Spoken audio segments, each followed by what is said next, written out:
Hey y'all, you're listening to Diagnosing Sitcoms and Movies, the DSM podcast. We help make mental health more comfortable by using Black movies and shows we know and love and culture to remove stigma. So join our convo with your host, Courtney Copeland, licensed mental health counselor, and Dr. B, licensed professional counselor. What's poppin', y'all? This episode, we are talking about the 1984 musical / romance. It's a terrible romance. I hope no one's romance looks like this / drama, Purple Rain. Well, dearly beloved, we are gathered here today to get through this thing called life. We call it life. Ain't that is a real ass quote right there. I mean, I'm going to just start saying that at every function. Dearly beloved, we are gathered here today. That's it. That's how I'm going to start everything. Every class now is going to be started like that. Is it going to be you? Or are you like going to play the track? Is it? I have a new class coming for the summer. And so I think it's just going to be me. Like when I walk in and I'm ready to start class, dearly beloved, you need a purple suit. I need a purple suit. Woo. It's about to be lit. Let me write that down. Get purple suit. Okay. So Prince is that dude. But baby has been, is, and will be the little tiny man. Just great things come in small packages. Show do. He's the only man that I know, but maybe besides Rick James, that was able to pull off a pair of heels. He looked good in them, especially when he was doing that last little scene. I don't get it. I have so many like aunts and just people that I have known that are madly in love with Prince. And I just don't see it. You don't see it? He just doesn't do it for me. Not even one with the same complexion. And so that's not cute. And then he's so little and tiny and just compact. I feel like I'm taller than him. We might be the same height, but I feel like I'm taller than him. And I know I'm thicker than him. I don't want him wearing my clothes. Well, I don't think he would fit it, actually. Blouses. His blouse. Yeah. Now, watching it again in this grown age, I feel a little differently about it than I did when I was a kid. Same. Yeah. I see the art, right? I'm able to recognize the art that was happening within the film. When I was a child, I was like, what's happening here? I'm a little lost. Like, there were a lot of questionable moments for me, and I didn't get it. Maybe I still don't. I don't know. I appreciate as well. Also appreciate the art of it. I think I had a lot more sympathy as a child. I was like, oh, he has all of this hard stuff going on for his life. Like, whoo. And now I'm like, I don't give a damn. You grown. Stop being a fuck boy. Heel.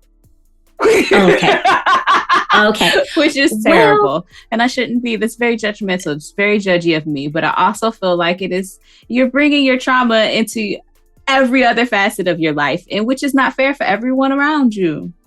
But in his defense, don't want to hear it. Yeah, I get it. No, I fully understand. And I agree with you, which is why I'm glad that as a child, I had that sympathy that now I'm just like, handle your shit.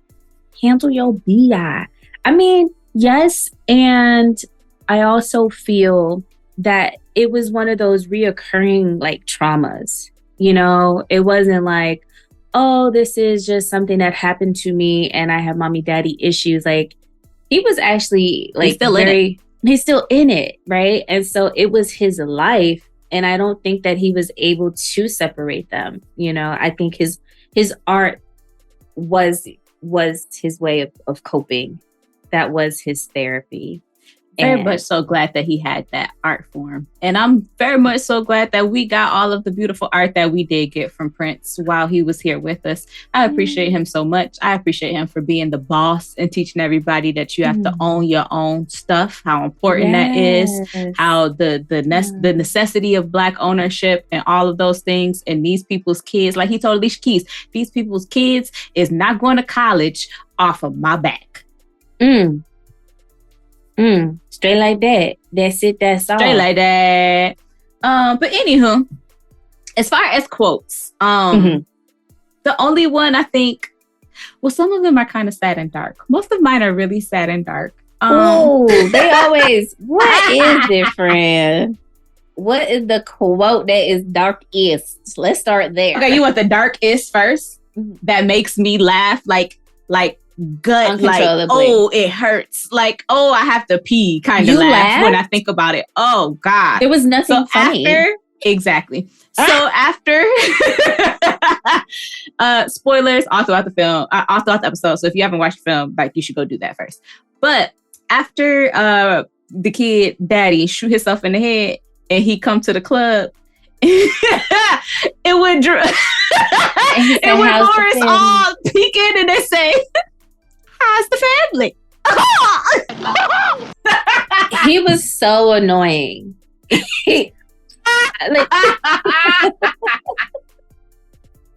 Why? Why was he like that? Do you know what type of person you have to be for someone's father to attempt suicide? How's the family? It's so annoying. So annoying. Oh, it makes me laugh. It's like I'm visualizing the scene in my head right now. It is bringing me so much guttural joy, and that's so terrible. And I hope that no one can relate. Right. I mean, dang. And then I think, well, it wasn't necessarily a quote, but in terms of that, it like that, the outline, the chalk outline of his, like, why did it? And I get it. I understand, like, there was a purpose for it, but it was just like, it was funny. It was comical in a sense. Like, they had to do something like that. I would flash back to that too. Like, what the hell? Like, and the gun still up here, and it kept going back and forth. And I get the drama that was supposed to be happening. It was like, oh my God, like, yeah, I'm in the scene where my dad decided that he was going to do this, like do this act, and it's like, why did the chalk outline look like this? Like, it reminds me. It reminds me of Coming to America.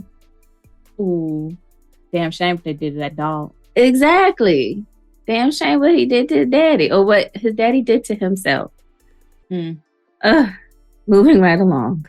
Okay, another quote that's dark, but that is not funny, but it kind of more so exemplifies the darkness, is when his dad tells the mother, I could make you happy if you just believed in me. Why is that funny, friend? I said it's not funny. I said it's not funny. It's not funny. I said it's not funny at all. It more so exemplifies the darkness that they were trying to convey. It's just one of the ones that stick out to me because it's so heavy. It's so heavy. But then to bring it back to the lightness, your lips will make a lollipop too happy. I said, what kind of pickup line? I would have got it. I liked it. That would make me smile. Somebody said that to me. I'm like, You gonna pucker up? It's so crazy.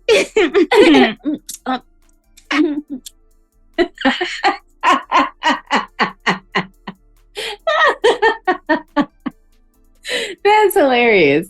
I guess that's a cute little pickup line. Y'all use that on Courtney when you see her next time. Too happy. What would not work on me though, and what I felt like was not okay, you have to purify yourself in the Lake Minnetonka. You have to purify yourself in Lake Minnetonka. What? Favorite line. Friends, I don't know if you know this, but I lived in Minnesota, for like 9 months. I never purified myself. Like that was on my like things to do. You didn't do it? I did not dip that toe in there. No, I did not. No, unfortunately. It was Lake Minnetonka dirty? Like, was there a reason that you didn't purify yourself in Lake Minnetonka? That's it in my Prince voice. No, like honestly, like it was just like, first of all, where is it? Where does it start? Where does it end? Clearly, it don't matter because Apollonia just got down to her drawers and jumped in the water. She was like, I'm ready, baby. She said, I'm going to do what it takes to be a star. Purify myself. Yeah, And you know, I didn't even go to his house. It was real sad. I should have went. I don't know if I would go to his house. He said he didn't want that type of stuff. So I know it feels kind of weird doing that type of stuff too, you know? So maybe that's why I never really decided to go. That wasn't priority, but getting to Lake Minnetonka was. I was like near it at a restaurant. That was the closest. I didn't even get in it though. Road trip. We gonna make it happen. But I mean, okay, so as far as quotes for me, Morris was the comical relief, I guess. He's the star of the film, okay? First of all. That's a quote. Is it? Yes. His dance and moves. That is drone. Right. Drone. And then yes. Ooh. Ooh. And when they was doing their little audition, let's have some ass wiggling. I want perfection. Let's have some action. Let's have some asses wiggling. I want some perfection. Like, he was just so extra. Like, why? You got to be like this, Morris. I loved it. Every second of it made the film for me.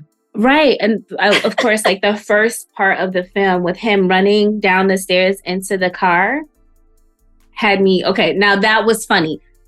I get it. Like, because when I watched it again, I'm like, he's an idiot. Like, why are you running into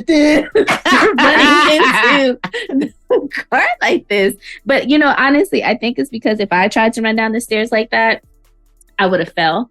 And so, you know, me and stairs, we don't go very well together. And there were so many too. Like, it wasn't like 3 stairs. It was like at least 8 of them that he just, you know. He must have been high for that to happen. And even if that was the case, like, he did very well high running down those stairs into the car. Like, that was perfect. I wonder how many times they had to do that. I bet it wasn't in the script. Yeah, you know, I bet it wasn't. And, you know, if it were me, I probably would have fell the last 3 stairs and fell out my shoe like that one time in band camp. Well, we just want perfection, that's all. I was trying so hard not to bring up this story. One time in band camp. I can't believe I fell out my shoe, friend. It was the last 3 stairs. Like, what? And the guy who was helping me, like, picked up my shoe and here's your shoe. Get my shoe. God, here's your shoe, ma'am. He wanted to laugh so bad. I could see it. I got on that bus so quick. Anyway. My other favorite quote, and it's too long to quote, but it was just Jerome and Morris being them and the stupid ass password. So what's password? Yeah. Password. Say the password. What? Say the password, onion head. The password is what? That's what I'm asking you. It's the password. The password is it? The password is what? It. You just said so. The password isn't it. The password is... What? Got it. I got it? Right. It or right? What? The password is what? Exactly. What the? And that it lasted how long? Like, too damn long. Too long. But that was one of my favorite ones, like, parts. And again, I can see the comedy. For me, I was the opposite as a kid. I felt like this movie is so sad. Like, there's just all sadness here. But I can see the little spots of like, I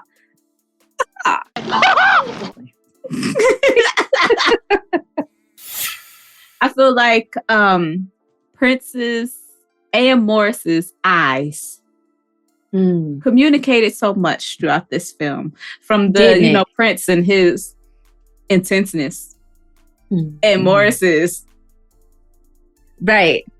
just it was so I don't know annoying. what word that is.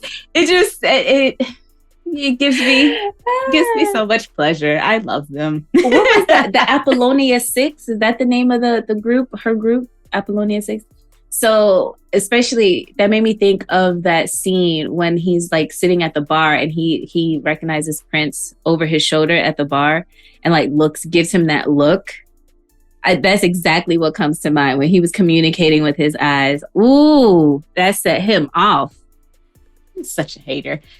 With that, let's get into these diagnoses. I mean, yes, I agree. And then speaking of just, sorry, real quick, the fact that you said they communicated so much with their eyes is so interesting, because the trivia for IMDb was that they didn't even speak to each other. Morris said 18 things to the kid. The kid said nothing to Morris. He only talked to Jerome. Right. And it was just what? I don't care. That's it. That's the one line. Yeah. Prince was like, I don't have to talk to these scumbags. They're less than me. Like, I'd rather talk to Jerome too. I low-key thought Jerome was the most handsome man in the film. He was. Mm-hmm. Indeed. All right. Again, Prince just doesn't do it for me. I don't get it, guys. I'm sorry. Didn't like the taco meat. I love the taco meat. And he was glistening. I see why the ladies love you. Well, the little arm was cut. It just it's not cute.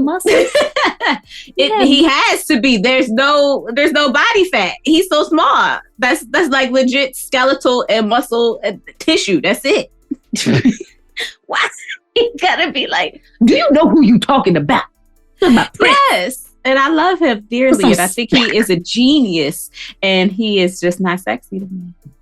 I'm stuck on this knee. He don't need me. He has millions and millions of women that are madly in love with him to this day. He don't need me. So I'm sure my little comments about how his booty is too small wouldn't. I mean, I just have a really big question. Uh-oh. Are we gonna let the elevator break us down? Oh no! Let's go. I'm sorry. I couldn't pass that moment. That was great. I love that song. It gives me all the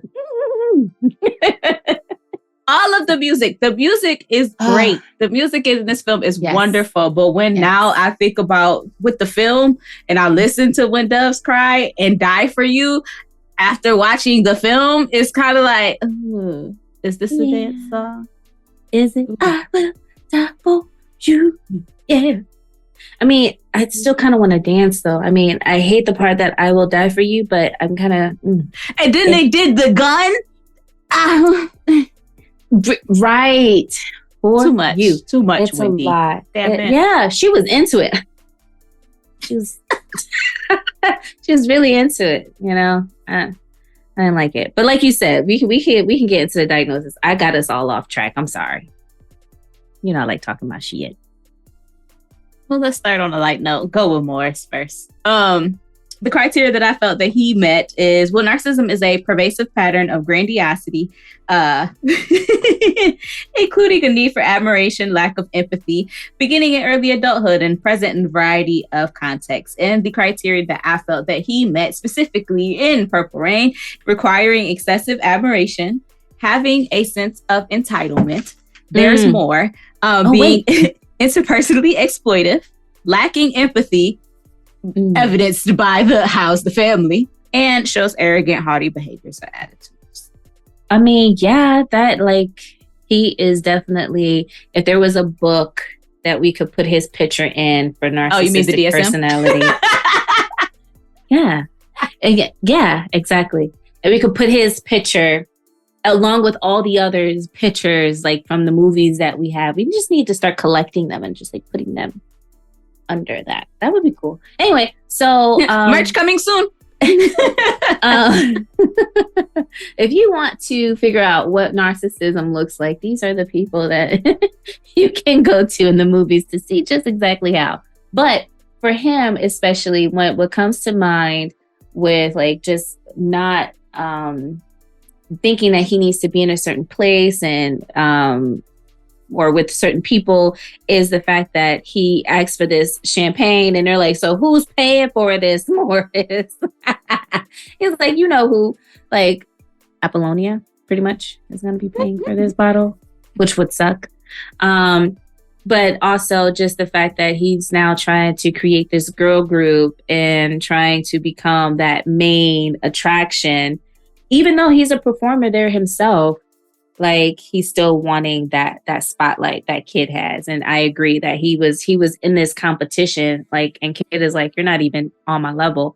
Speaking of which, who was a better performer? Not taking the fact that this is Prince. Like, okay, so are we saying Prince or are we saying the Kid? The Kid. So are we saying the Kid? Oh, then Morris Day at the time. Then it's the time. What? No. Have you heard? Got a new dance. It's called The Bird. Oh. What? Absolutely not. You heard the owner of the bar. No one is into that weird shit. This is not for your own personal. Well, what are we using the stage for? That's where artists do their thing. What you mean? Not for my personal issue. I can't lie. The moves had me, man. I was like, hold on, what's this? 1, 2, 3, 4. You know, I'm trying to get the count for it, the 8 count. Get my suit. Right. Kill him with the shit. I'm not gonna lie, he was smooth. He was smooth. But there was a reason why the Kid was pretty much the headliner. I'm just saying. He had the star. You know. He had me. I'm not gonna lie, especially when he was humping that speaker system. Yeah. That was kind of funny at the same time too. Like, what you doing? What is this movement? This gyration? What are you doing? What is this? I don't know. It was like, it's uncomfortable to watch, but I can't stop watching. What is happening? Away. I can't look away. But I did feel like Morris definitely had symptoms. If he was your client, what type of treat? What would you do with Morris? I can't even phrase that. And just what would you do with him? What would you do with him? Throw him away? I'm just kidding. I would throw him away. The interesting thing, now that I know, I didn't realize that Morris was high the entire time. And now that I know that, I'm like, yeah, it makes sense. Because now I'm thinking, like, could there be substance use here? For some of the behaviors that he had? Like, I mean, well, I don't know. Because they're entertainers. They're in the entertainment world. They're at a club. So why would he not come out from a performance, Apollonia's performance drunk? But also... Zooted and booted. Okay, he was ready. Ready to get it. I gave Jerome the night off. But anyway, I know, scandalous. Oh my gosh. Okay, so what would you do with him if he was your client? If he skipped on into your office. If he came into my office like that, honey, I'd be on the floor. Where you come from? Come from in a hurry, going nowhere fast. Goodness, that is a heavy one, because I'm thinking, what would he come to me for? Like, would he even see himself having a problem in the first place to say, yeah, I need to go talk to someone, right? And so from what I can see, he doesn't really necessarily have anything that's so pressing that he would say, I need help. Most narcissists don't. I didn't mean for it to sound like that, but damn. It's a lot of like, I'm dealing with the issues of others around me. Yes. And which then becomes once you meet with them and kind of figure out, oh, okay, there's some traits here where it seems like you continue to be the center of these things. Let's do some further assessment to see, learn more about you. And I feel like we would have to do so much like motivational interviewing with him just for him to get to a place of less ambivalence because of his grandiose sense of self that we would have to do that before we could even begin to see what the issues actually are. Right. I agree. I think if I were to push a little of like what would bring him into the office, maybe something career oriented, likely. Because with the way that, the kid has that last performance, and pretty much has this standing ovation for him, that would likely cause some type of feeling for Maurice to feel like, okay, what am I going to do now? Who is Maurice? Not Morris. Every time. I'm sorry, it's me. I couldn't let you rock. I couldn't let it go. I couldn't. It's me. I'm sorry. I don't understand. I'm going to be that mother that's going to call all 15 of her children's name before she calls the actual child that You're she having wants. 15 children. I mean, there's like 15 children in my life now as an aunt. Like, I'm going to call all my nieces and nephews' name before I call my own child's name. What's your name? You know your name. Get over here. But anyway, what's his name? Morris. Okay. All right. So, once we figure out exactly what the issue is working with Morris, I think that he would be a pleasure to work with. I think that eventually he would get to a place where he is willing to have some flexibility. He just would have to be very much so dictating what that looks like. Yes. I think he still wants to be in control of certain things. And with Morris, would you allow him to bring Jerome into session? No. He's my emotional support person. Jerome, bring a mirror. Listen, no, Jerome, stay in the waiting room with the mirror, please. Just wait. He's almost done. Your hour is up next, Jerome. You come after, okay? Fill out your paperwork while you're out there. No, for like, no, absolutely not, because it is that, a dependent type of relationship. Absolutely. I wonder too, like, okay, so it looks like we're now moving into Jerome, and with Jerome, it looks like he's afraid of stardom for himself. Like he may be capable. He has talent. He can dance. He can sing, which is why he's up there on stage with him. But I wonder, do we hear him sing? Do he get a mic? Friends, I know he's moving and dancing, and it might be moving his lips. But do he have a mic? I'm just assuming that he had a mic because he tells Morris tells him, like, I don't need you on stage. I need you in the crowd for when she's here. And that's when now Jerome. Like he now Jerome. Like he throw it to him, but I don't remember Jerome. I feel like Jerome has talent and he is just playing small. That's it. He was the OEO. Okay. And I feel like he's not really confident, but he plays it small. He plays it small to be in association with Maurice. And so that's why, see, these are the questions. I'm going to just let it go. These are the questions that made it difficult for me to diagnose Jerome. So I didn't end up really diagnosing him with not a DSM criteria diagnosis, because I don't feel like it's dependent personality disorder, because it seems like he doesn't have any distress with being a flunky. Like he enjoys it. This brings him pleasure.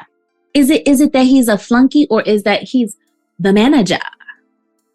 Because he technically manages Morris. The mirror. managing. That's a lot of like arm work. Okay. He is in charge of the girls. He is, okay?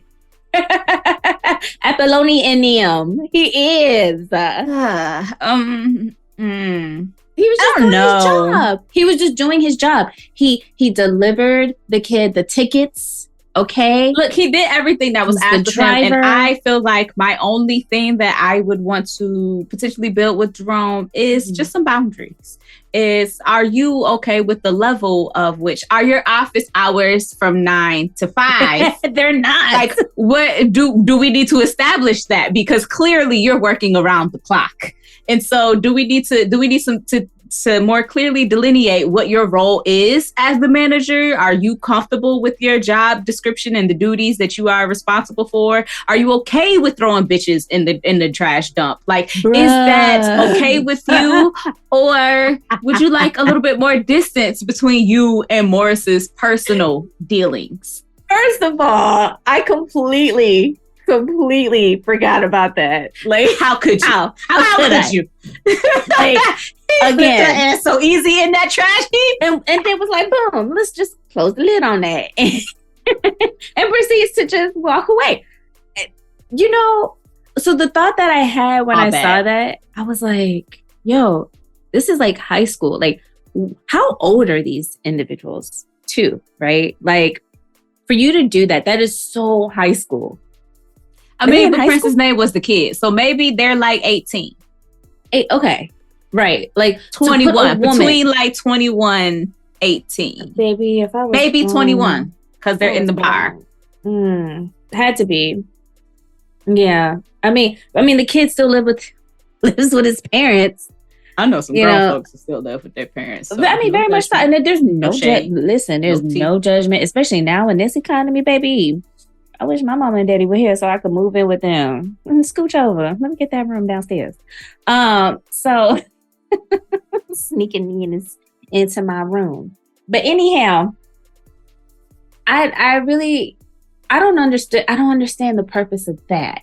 Like they really just they were womanizers in that scene. Like I think that was the purpose of the scene, is to show their blatant disregard and for women, their level of disrespect, how they viewed women. It set the scene for how they interacted later on with the girl group, as well as Apollonia. Yeah. Mm-hmm. You know, just honestly, in the whole thing, the whole cast, as far as men and the treatment of women, they all kind of sucked, because we can't excuse the kid either. That's why Minneapolis is known for its pimping culture, because there's a certain level of it's hard out here for them women in Minnesota, from what I understand. Now it's moved, and they have a big stripper culture out there now. You wouldn't think so, but I heard that the strip clubs out there are amazing. Girl, I was there and I didn't even go. I feel some type of way. You was slacking. You didn't purify yourself. You didn't taint yourself neither. Road trip. Got all that. All right. I mean, it's only like 6 hours from here, so we could definitely do it. I'm down. But yeah, it was all questionable, like how they treated women in this. Also the 80s. Also the 80s, very much. I don't know what I would do if I was in that damn dumpster. I would have stayed and I would have let them leave, because I don't want nobody around to see me have to like crawl out, because you got to do one leg first and then swing your body. So like it would have been all bad, but like he would have to die. I would have to put a hit out on him. I would have to count all my little pennies. Right, that is not the last time you will see me, because it might be, because you're not gonna see the nigga coming that's gonna kill you. I mean, no, I'm gonna make your life hell. What? No, I'm gonna pop up, hi, fucking with you all the time, just cause. You know, slashing tires, you know, giving you just inconvenience, slash 3 tires instead of all 4. You know what I'm saying? Just dumb stuff. I don't know, because what's not going to happen is you ever throw me in the trash again. No, that will never happen. But I would let you know you will. No. Ooh. I'm just imagining like being in the trash. It did like, not only did you throw me in the trash, but you closed the lid. Then you close. So I'm losing my shit. You close the lid. Once you close the lid. Oh, my mind, I just snapped. I'm insane now. Snapped, right. I'm crazy. I was super saiyan out of the damn trash can. Like, at that point, it's not climbing out. Like a fucking raccoon. Like, I'm like,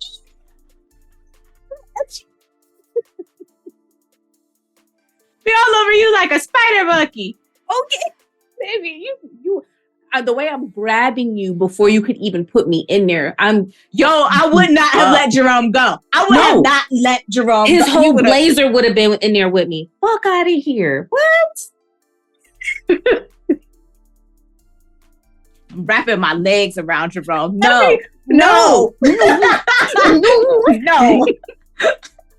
She went in there too willingly, friends. She just went in. I think she just kind of jumped. She jumped in it.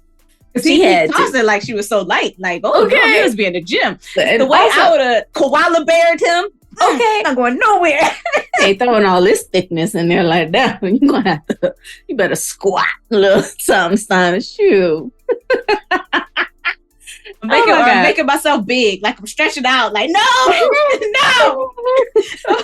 Putting my foot against the garbage can. No. I don't care if it's in the 80s. No, that wasn't gonna happen to me. Okay, I'm not gonna order a hit because that's illegal. But I'm beating up your mama. Push her down the stairs and fighting. I'm beating up your mama. I'm beating up your sister. I'm beating up your female cousins. And if I can't do it, then I'm getting some brawling somebody else to do it. Because every woman that you associate with, girl. Crazy. So I have to catch the fury that I now have because you put me in a trash can. Matter of fact, I'm not beating up your mama. I'm going to her house. I'm sitting down. I'm having tea with your mama, and I'm telling her that you put me in a trash can. I'm telling her, yes, so that she can beat you. Put me in a trash can, and I'm having her tell you that I need an apology. Now you have to apologize to me because you put me in a trash can. And if she don't do that, then I'm gonna beat her up in a house. Because your mama need ass beat. Because why she didn't teach you to respect women? Put me in a trash can. I don't know what I would do. You see, I done went through so many different scenarios because just the thought of it makes me crazy. What I would do. We spent 15 minutes talking about what we gonna do if we ever got thrown in the trash. Yeah, that's diagnosis. Just the thought. He's so angry. Okay. All right. So who's next on this list? With Apollonia. I think Apollonia, I would have loved to know a little bit more about her and like where she came from, having to not skip out on $37 worth of cab fare. Why do we never get backstories on our women? They are never fully developed characters. Especially in the 80s. Because we're not even fully developed like beings in our economy. The fact that we still have to be policed for our bodies is a whole nother thing. So, it's that damn shame. It is. So I would love,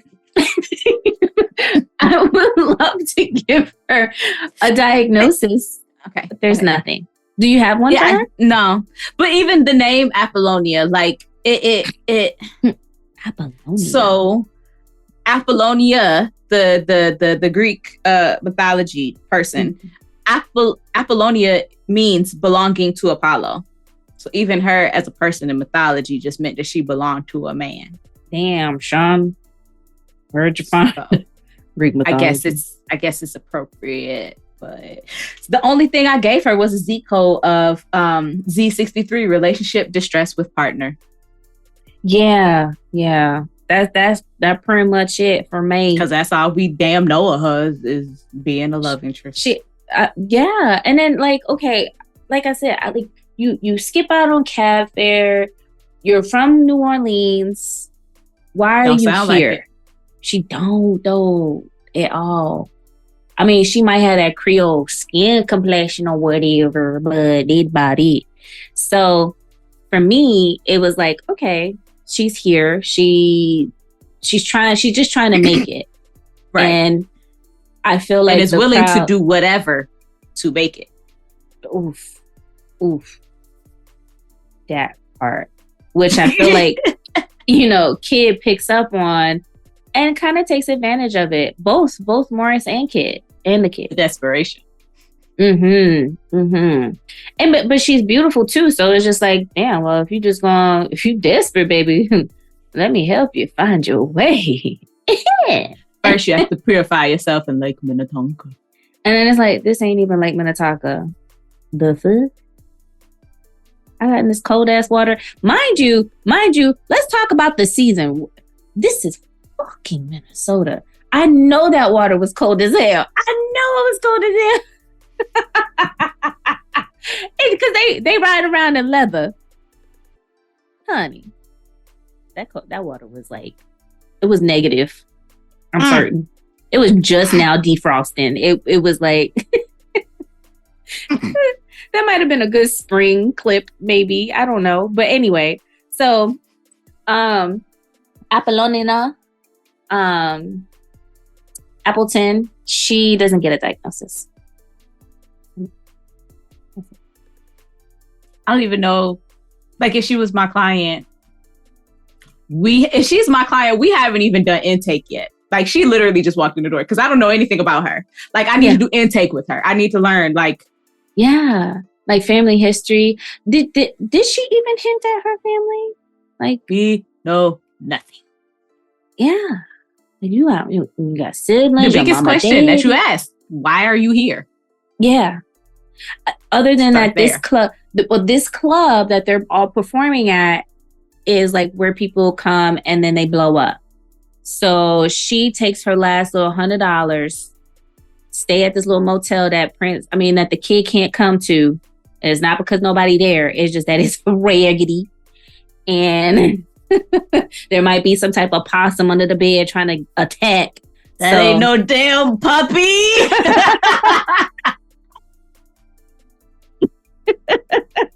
Right? That's the least of their worries, right? So, I don't know. I don't have anything. Even if she was my client, I don't even know what the prognosis or what we would work on. We're doing intake. That's if she's my client. Okay. Intake. Let's start there. Okay. Moving right along. Go on to the kid. He raggedy. I'm raggedy. The kid, not Prince. The kid. Wow. There's a lot there. Honestly, for me, it was hard to really pinpoint what I wanted to diagnose him with. Okay, so the one thing that could possibly be given to him would be paranoid personality disorder. I thought about that heavily, but I don't know. And so I just kind of ended up going with adjustment. Okay. It's wrong though, because like, what are we even adjusting to? What I really feel like is this is what we are seeing is the result of adverse childhood experiences. Him continuing to witness this domestic violence in his home, being constantly involved within the cycles of abuse, that kind of instability and insecure attachment style as a result of it, and him kind of trying to navigate relationships based on the negative relationships that he sees at home, kind of not wanting to repeat those behaviors, but also not doing the work to gain an emotional intelligence to not repeat those behaviors, and then repeating the behaviors and feeling terrible. Just which is part of then him becoming a part of the cycle of abuse. And so then him wanting to break that, which I hope happens. We don't know, but it is all kind of gross. So the reason why I would consider paranoid personality disorder for both the kid and his father, more so it, like when you look at the diagnostic criteria, it's a pervasive distrust and suspiciousness of others, such as their motives, and interpreted as malevolent, beginning by early adulthood. So clearly he's in early adulthood. Suspects without sufficient basis, that others are exploiting, harming, or deceiving him or her. And this is not only just for Apollonia, but also for Wendy them. Yes, right? Because he's like, so what is it you trying to take my bike too? When they're asking, can you try listening to our music? Can you just listen? Can you just listen to the songs? Can you just listen to them? Like, right. I want to know, what did he think that one day was trying to do? And two, what was it going to hurt you listening to the song? Exactly. Worst case scenario is that it's trash. You tell them it's trash. You move the fuck on. Right. And I think it was just this preoccupied feeling that the music that they would produce would be better than his, and then that they'll, get the spotlight and they'll move on and not. It was giving Ike Turner origin story. It was giving Ike. Let's see. So we need at least four or more for the criteria. So there's one. Is preoccupied with unjustified doubts about the loyalty and trustworthiness of friends and associates. So he has that. Definitely. Is reluctant to confide in others because of unwarranted fear that the information will be used maliciously against him and her. And we don't know that for sure, but we do see that he's just reluctant to confide in others. Yeah. And I think Morris doesn't even really give him much reason to do that. No, not Morris, but like his band members. He's kind of slow to warm with Apollonia. Yeah. I agree. Reads hidden demeaning or threatening meanings into benign remarks or events. So his attacks were very blatant. He didn't have to read into a damn thing. How's the family is very clear. Right. Yeah, pretty much. Persistently bears grudges, unforgiving of insults, injuries, or slights. I think that was evident in his performance, especially with Apollonia when she came back in after her performance. And the fact that he slapped the shit out of her just because she was going to go work with Morris. Obviously, that's the biggest one. How did I forget that one? And then perceives attacks on his or her character or reputation that are not apparent. I mean, I wouldn't say that the attacks weren't perceived attack. Like, they were attacking him and his talent, like his ability to keep a crowd. Like, that was legit. Has recurrent suspicions without justification regarding fidelity of spouse or sexual partner. And that, again, comes with Apollonia. Is it me or is it him? Because I want you. Yeah. Which is a great song, but I don't ever want to be asked that question.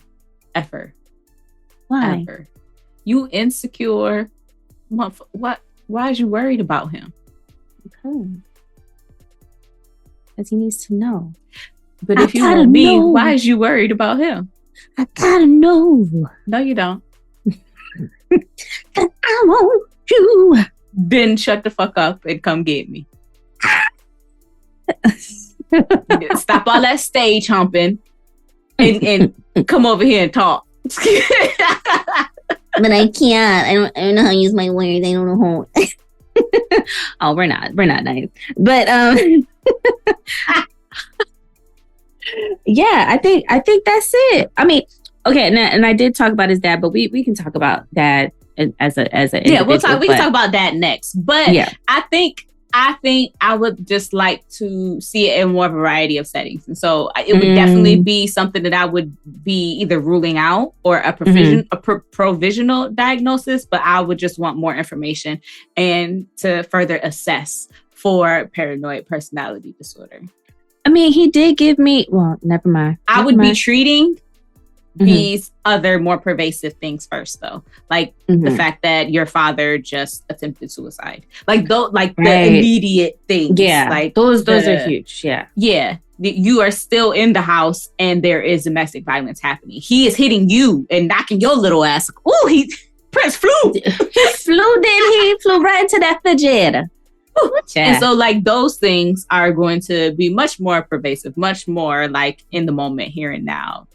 Safety planning, like those things are going to be very pressing, and so we would have to address those things first before we can even get to a potential personality disorder. Quite honestly, that might come like months later. Yeah I think the other thing too is like anger management, right? So although we are upset and we are angry, how are we managing that and not taking it out on Apollonia, especially, you know, what do you think Anyone. Anyone. Oh, I mean, yeah, obviously. Sorry. But what is your prognosis for their relationship? Because I mean, it does seem as if they're like a thing now. So, but they're both also very talented. But I don't feel like their relationship can handle either one of their success. And so, given their level of talent, I think they have the potential to both be successful. I don't think that either one of them could handle the other being successful. I think Apollonia would end, like, it would literally look very much like his mom and dad's relationship. Because I don't know if I might be like making this up in my mind, but it does seem as though that they both were successful artists, and his dad became more of the prominent one because she was like, you don't let me have fun. Like, what does fun look like? And I would assume like not just running the streets, but actually performing and being out late at night in these clubs and having a good time as a performer. Is we talk about Apollonia or the parents? The parents, like his mom. Oh, okay. I was so confused for a second. Sorry. Yeah. So I was thinking like his mom must have been somewhat of like a performer, whether it's a dancer or a singer. And his dad, you know, kind of was like, no, I need you to believe in me. I'm the performer. I'm going to be the person that's going to be the star. So I think because the kid hit her so early on in their relationship, I don't see their relationship fully developing into the mother and the father of the kid. I don't see it mirroring that because her initial reaction was getting the fuck up out of there and breaking up. And just with cycles of abuse, it seems like there would have to be much more poured into for him to then win her back in that way, for that cycle of abuse to continue. If he were to strike her again, then the relationship would be over, as opposed to, okay, it's done for now. And then there's the period of calm, and then the tensions build, there's an incident. Like before that would happen, it seems like after this reconciliation, if he were to strike her again, then that would be the end of the relationship. She has so much more resources at this point. And with the relationship being so early, I don't see them having the time put in for the cycle of abuse to fully manifest in that way, if that makes sense. It does. I do feel that the cycle has already begun because I agree. He hit her twice, you know. It was twice? Yeah, because it was one in the bedroom when she said that she initially wanted to work with Morris. Uh-huh. And then he hit her. And, right? And then he hit her when they were in that under the bridgeway. But when he was on his bike and he didn't hit her, he pushed her. She fell down and he got on top of her and act like he was going to hit her and he didn't. Oh, yeah. Yeah. Mm-hmm. Mm-hmm. And then, you know. Abuse is it'll sneak up on you. Right? Fuck around and find out you've been getting gas whooped all the time. And then, and it wasn't just like the physical, it was now the emotional part too. When it was that initial strike, was like, do you even know what he's about? Do you know who Morris is? You know what he's about? And it's like that fear. He was trying to instill some fear and mistrust with who she was about to try to, you know, be in business how effective with. Is that? Do you know who this man is? Nigga, I don't know who you are right now. You just hit me. Right. I don't know who neither of you motherfuckers is. I might have a just want to go home. Right. I don't know if I know my name right now. I don't want no more. But yeah, so I think with that, it's like, again, the things that we would be treating right away. We would be needing to look at those things before we ever even get to anything else. I don't date relationship. It looked terrible to me. I don't want no parts of it. That's why I said if anybody a romance looks like this, there are ways for you to get help. There are ways for you to get out. Unfortunately, it does take on average 7 times for an individual to successfully leave a domestically violent situation. Intimate partner violence is a vicious, terrible cycle that happens a lot more than any of us can even imagine. And so I don't even want to think of a world where they stay together and their relationship eventually turns into that. I would hope that that with each of their success, they're able to garner enough resources to where they no longer are together. It's unhealthy. And both of them have a lot of work to do on themselves so that they can build and sustain healthy relationships within themselves and with others. Absolutely. And when you mention like the cycles, it feels like right now, especially with his father being in the hospital, it's like this is the reconciliation stage of the cycle. And it's not that he's kind or loving to her. It's more so like, I need you, I want you, type of like feel, so she feels like she has a purpose. And then it would just continue for the next cycle once that tension builds again. So it could be his fame that causes the next set of tension, and she's feeling like she's not getting her needs met. But I agree, like nonetheless, it's giving very toxic. The second that is violent is more than toxic, and it's not okay. And everyone in the situation needs help. Everybody. I mean, even with his mom and dad, like, seeing the shot of her in the hospital asleep on him, it's like, that's my man. I'm gonna stick beside him. And unfortunately, it's usually how those situations play out. Hopefully there is a social worker or some sort, or something is going on. There's some type of assessment going on in the hospital, if not just for the father, but for the family, so that some level of resources can be provided to this family because they're in desperate need of it. For the father, I was less paranoid personality disorder and more thinking borderline personality disorder, just because of some of the things I think that are similar between the two. I just felt like he better fit the criteria for the other. And we can talk about it, whether you feel like this might be bias or just what you feel like maybe I'm seeing something differently. I felt like there were the frantic efforts to avoid, in this case, imagined abandonment, with him saying like she trying to leave, and she going off and she doing all these things, and that she's not doing at all. And it's that because he thinks that she's trying to leave him, where that's not necessarily the case. And so he's being very restrictive with her, not letting her go out, not letting her have family, friends, fun, like she said, which is one of the things that unfortunately comes along with power and control, is that using isolation and intimidation, trying to keep people close. There, I also saw the pattern of unstable and intense interpersonal relationships.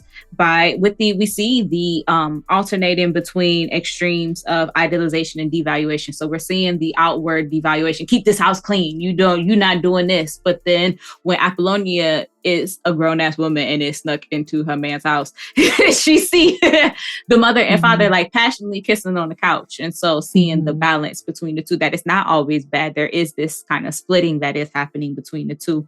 And then I also felt like he met the criteria with we don't know if there is actual suicidal behavior or self-harm, but he is saying stuff like, I would die for you. Like he's saying different stuff like that multiple times. I'm imagining chronic feelings of emptiness, but we don't have any evidence of that.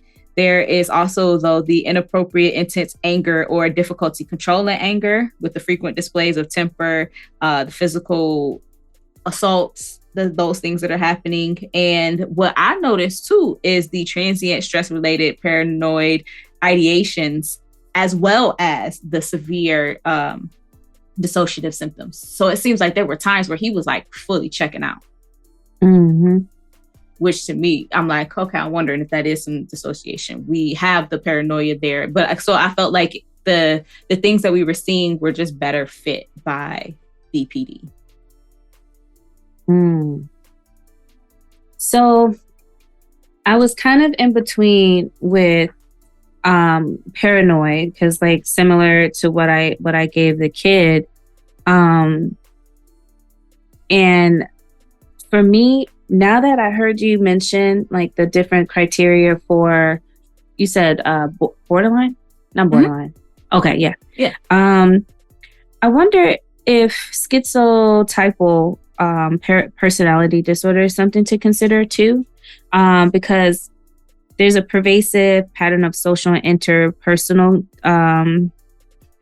defects marked by acute discomfort with and reduced capacity for close relationship, as well as by cognitive perpetual distortions and eccentricities, I can't say that word, of behavior beginning by early adulthood.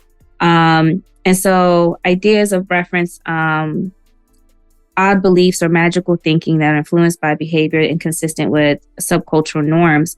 The fact that he said that you have no business leaving this house, you're always sneaking around, you're a goddamn sinner.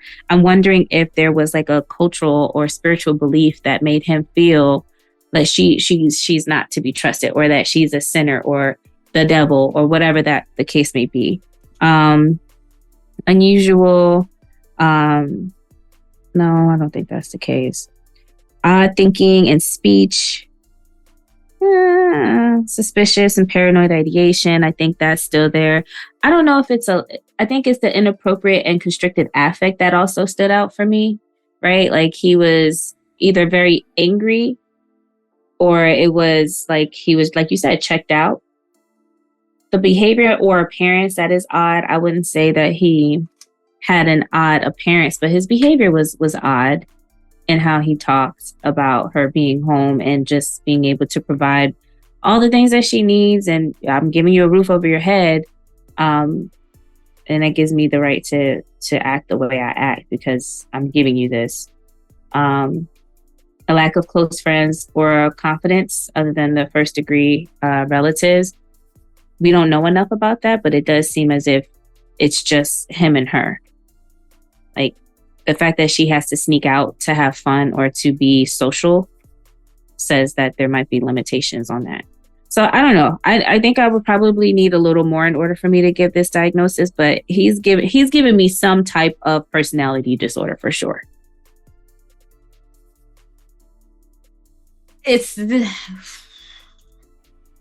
So I think that for me, I don't think that the DSM does a good job enough of fully explaining bizarre or odd behavior, because I think that is easily dismissive, as opposed to, is it just outside of social norm? Is it just where it's to the point where it's nonsensical? It's not, you're not even like forming coherent sentences, like as opposed to with like certain paranoias, like that makes no sense because it's paranoid thinking, as opposed to like that doesn't make sense because it's not physically possible type stuff. And so like I think that the DSM could do a better job of being more clear with those things, because sometimes I think that I have seen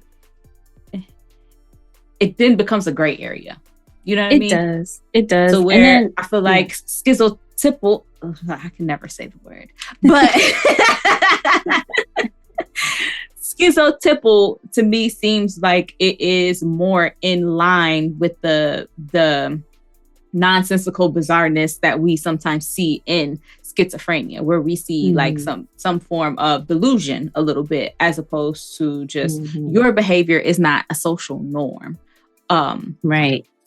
Yeah. I think if that too, makes sense. Yeah, I think too, like we have to exclude those that that would be schizophrenia, bipolar disorder, or depressive disorder with psychotic features. So those are still things that we can still consider for his diagnosis, because again, we don't have enough, and we don't also have no evidence of psychosis, right? But we don't get enough. We only get the kid's vision or point of view of the situation. So we don't know enough.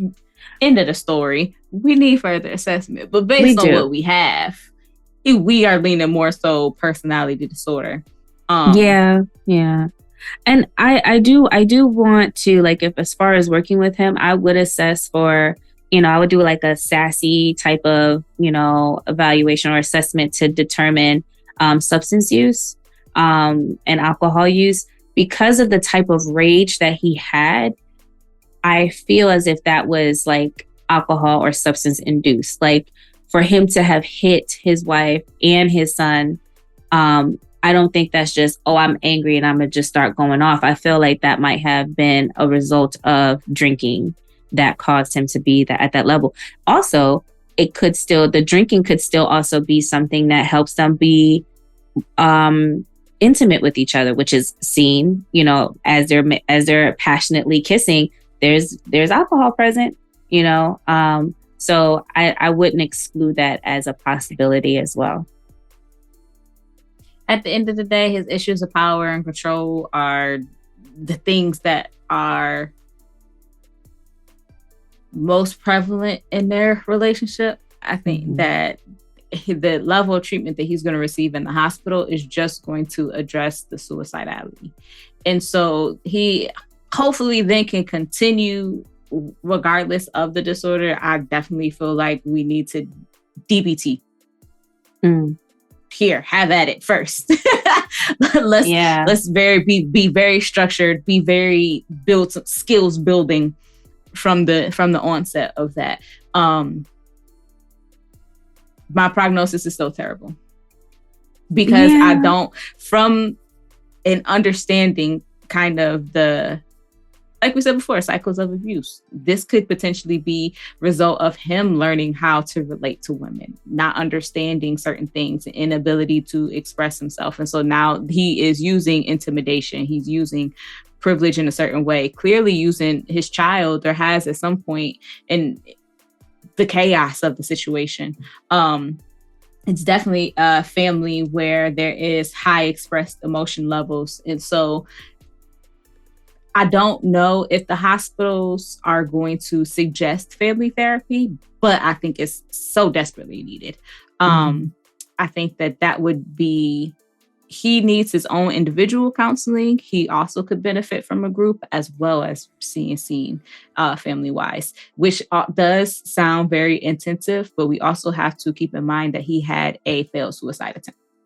So it's to the point now where he's attempting suicide. So we do need intensive levels of care at this point. And it is, while always recommended, we don't know if he will receive those levels of care, but that's just what I would recommend. I think definitely starting off, maybe a DBT group, family-wise, just getting at some of those roles, building some of that stuff. And then whatever, if there is further assessment for a personality disorder, how that individual therapist would want to treat the client would then pursue after that.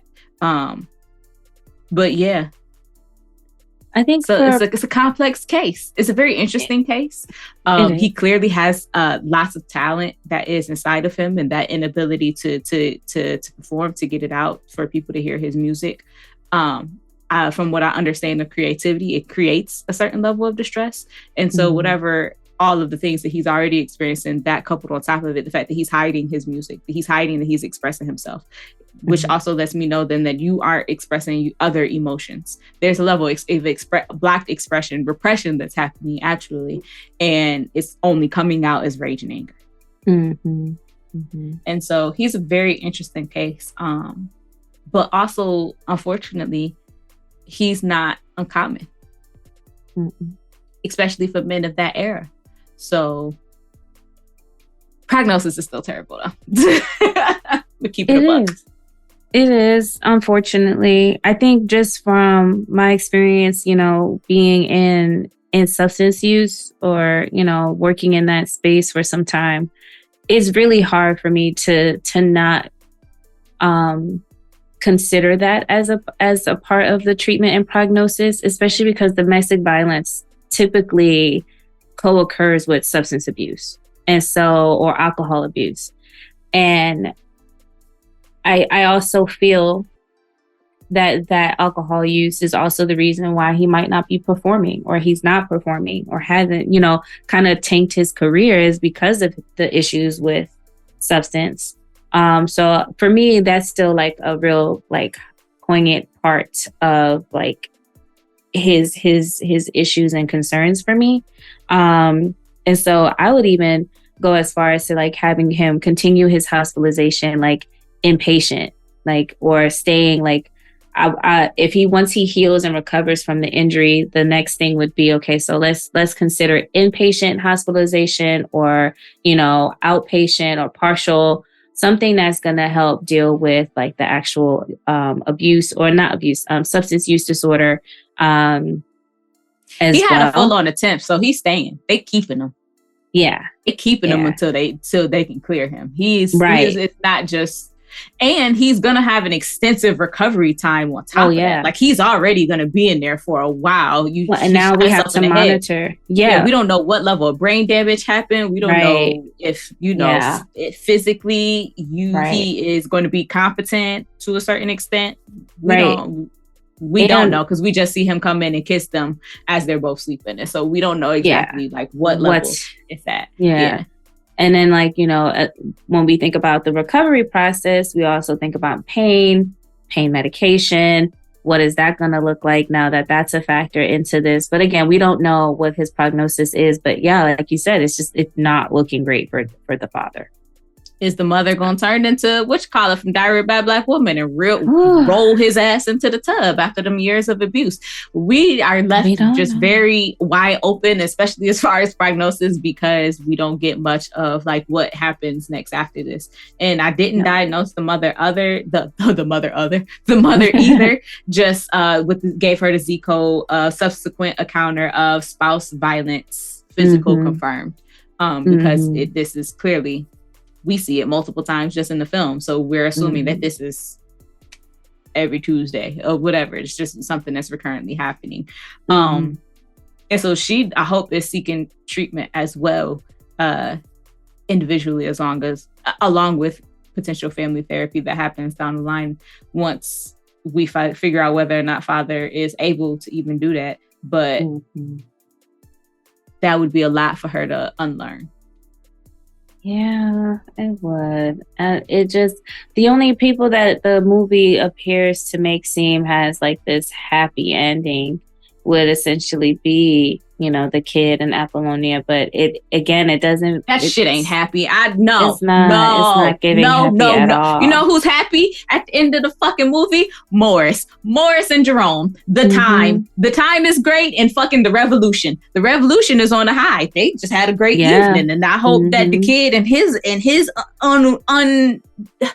willingness to recognize his complex trauma doesn't drag them down. I hope Wendy and the other girl do take off and write great music for somewhere the fuck else and benefit from it, because they need to get as far away the fuck from the kid as they possibly can be, or just continue to work with him solely professionally and not let his the refusal to heal continue to hold them up to the point where he not even listening to your music, because the second that he did, y'all performed it. So like, I hope that they are also able to recognize like that they can do things on their own and stay a part of the revolution, work with him, and also do things on the side, that it just doesn't have to go through him. I hope that Apollonia get the hell up out of there and work on herself and go off and be a star, even though I don't think she can sing that good, but just me.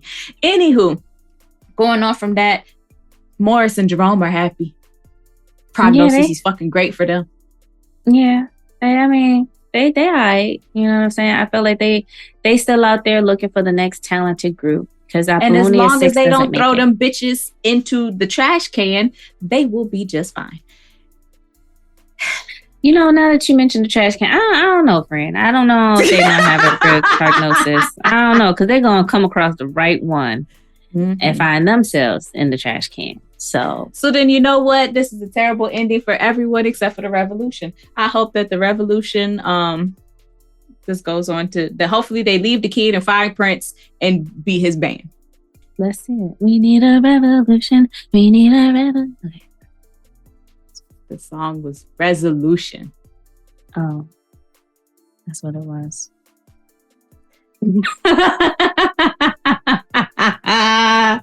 On that note, if you would like to support the show to help us get more content out to you all, you can visit our website and follow the Support the Show link to become a Patreon member or donate on our Cash App. Now, we're happy to get the kind of money that jingles, but we'd rather the kind that folds. As always, be sure to follow us on Instagram at the DSM Podcast, and you can subscribe to our show wherever you get podcasts. While you're there, go ahead and leave us a comment because we are counselors and we actually care about what you have to say. Until next time, y'all, peace. Okay, bye, you cinephiles.